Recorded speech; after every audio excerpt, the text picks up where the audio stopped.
বিএনপির সভায় আওয়ামী লীগের নেতাকর্মী প্রতিবাদ করায় 2 কর্মীকে বহিষ্কার। চট্টগ্রাম সিটি কর্পোরেশনের ওয়ার্ড বিএনপির 31 দফা নিয়ে আয়োজিত সমাবেশে আওয়ামী লীগ নেতাকর্মীদের মঞ্চে উপস্থিতি নিয়ে হট্টগোলের ঘটনা ঘটেছে। মঞ্চে আওয়ামী লীগের নেতাকর্মীদের দেখে বিএনপির 2 কর্মী প্রতিবাদ করায় তাদের বহিষ্কার করে মহানগর কমিটি। বিএনপির এক সভায় আওয়ামী লীগের 2 কর্মী উপস্থিত ছিলেন এবং প্রতিবাদও করেছেন। 2 জন কর্মী প্রতিবাদ করায় মহানগর থেকে তাদেরকে বহিষ্কার করা হয়েছে।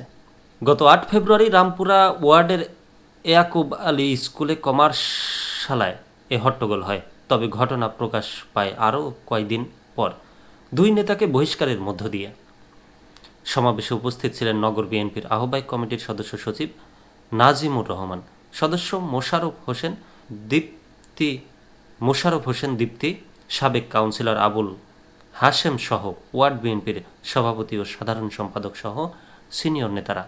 সেখানে উপস্থিত একাধিক নেতাকর্মী দেশ রূপান্তরকে বলেন, বিগত 15 বছর ফ্যাসিবাদের দোসর হয়ে লুটপাট, চাঁদাবাজি সহ নানা কর্মকাণ্ডে জড়িত একাধিক আওয়ামী লীগের নেতাকর্মী সেদিন আমাদের কমার্শালায় উপস্থিত ছিলেন। নাম প্রকাশ না করার শর্তে এক নেতা বলেন, বিগত 15 বছর আওয়ামী লীগের নেতাকর্মীদের নির্যাতনের শিকার হয়ে আমরা বাসায় থাকতে পারিনি, পরিবারকে কাছে পাইনি। সেখানে আমাদের কতিপয় নেতা তাদের এখন পুনর্বাসনের চেষ্টা করছে। দলের দুর্দিনের কর্মীরা প্রতিবাদ করায় তাদের দল থেকে বহিষ্কার করা হচ্ছে। খুবই দুঃখজনকের চেয়েও অতি নিকৃষ্ট একটা কাজ। দলের মধ্যে কি বলে একটা কথা আছে যে সরিষায় ভূত নাকি সরষার মধ্যে ভূত, এমন একটা পরিস্থিতি তৈরি করছে দলের কিছু নেতাকর্মী। তবে তারা টাকা খেয়ে করছে নাকি অন্য কোনো স্বার্থে, এটা দলের ঊর্ধ্বতন পর্যায় থেকে বিবেচনা করার দরকার, পর্যালোচনা করার দরকার যে আসলে কেন এমন হচ্ছে, ত্যাগী নেতারা কেন জায়গা পাবে না। এ নেতা আরও বলেন, সবাই উপস্থিত আওয়ামী লীগের নেতাকর্মীদের মধ্যে ছিলেন আসলাম, কালাম, হেলাল, বেলাল ও শফিক। যারা এই কমার্শালায় উপস্থিত ছিল তারা সকলে বিগত সময়ে আওয়ামী লীগের প্যানেল মেয়র আব্দুস সবুর লিটনের হয়ে এলাকায় ত্রাস সৃষ্টি করেছে, দখল, চাঁদাবাজি করে বেরিয়েছে। তারা বিগত জাতীয় নির্বাচনের সাবেক মন্ত্রী মহিবুল হাসান চৌধুরী নওফেলের হয়ে কাজ করেছে। আর যখন ছাত্র জনতার অভ্যুত্থানের মধ্য দিয়ে নতুন বাংলাদেশের জন্ম, সেখানে আমাদের দলের কিছু নেতা আমাদের দলের ভেরাতে চেষ্টা করছে।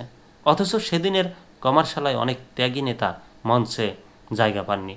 বহিষ্কারের শিকার ছাত্র দলের নেতা কাজী তানভীর রহমান সিজান দেশ রূপান্তরকে বলেন, বিগত ফ্যাসিস্ট সরকারের আমলে নানা রকম নির্যাতনের শিকার হয়েও মাঠে ছিলাম। দলের খারাপ সময়ে মাঠ থেকে পালিয়ে যায়নি। দলের দুর্দিনে মাঠে থেকে আন্দোলন সংগ্রাম করেছি। সেদিন আমাদের 31 দফা কমার্শালায় গিয়ে দেখি আওয়ামী লীগের নেতাকর্মীরা মঞ্চে উপস্থিত। তখন আমরা কয়েকজন প্রতিবাদ করলে সেখান থেকে সেসব আওয়ামী লীগের নেতাকর্মীরা চলে যাওয়ার সময় হট্টগোল করতে করতে বেরিয়ে যায়। পরে আমাদের জানানো হয় দল থেকে বহিষ্কার করা হয়েছে। এখানে আমাদের অপরাধ কী ছিল? বহিষ্কারের শিকার আরেক বিএনপি কর্মী থেকে জানতে চাইলে তিনি কথা বলতে অপারগতা প্রকাশ করেন। তবে বলেন, দল যদি মনে করে আমরা ভুল করেছি তাহলে দলের সিদ্ধান্তই চূড়ান্ত। বহিষ্কারের বিষয়ে মহানগর বিএনপির যুগ্ম আহ্বায়ক শওকত আজম খাজা বহিষ্কারের ব্যাপারে দেশ রূপান্তরকে বলেন, 2 জনকে দল থেকে বহিষ্কার করা হয়েছে। তাদের প্রতিবাদের ভাষা কর্মী সুলভ ছিল না। সেখানে নগর বিএনপির অনেক সিনিয়র নেতা উপস্থিত ছিলেন। তারা যেভাবে প্রতিবাদ করেছে সেভাবে পুরো অনুষ্ঠান পণ্ড হয়ে যেতে পারত। তাছাড়া নেতারা তাদের শান্ত করার চেষ্টা করলেও তারা তা শোনেনি। এসব কারণে তাদের বহিষ্কার করা হয়েছে। আওয়ামী লীগের নেতাকর্মীরা কিভাবে সমাবেশে এসেছে এ ব্যাপারে নেতা বলেন, আমরা সেদিনের অনুপ্রবেশের বিষয়ে একটি তদন্ত কমিটি গঠন করেছি। আমি নিজেও আছি কমিটিতে। আগামীকালের মধ্যে আশা করি আমরা বের করতে পারব এর সঙ্গে কারা জড়িত।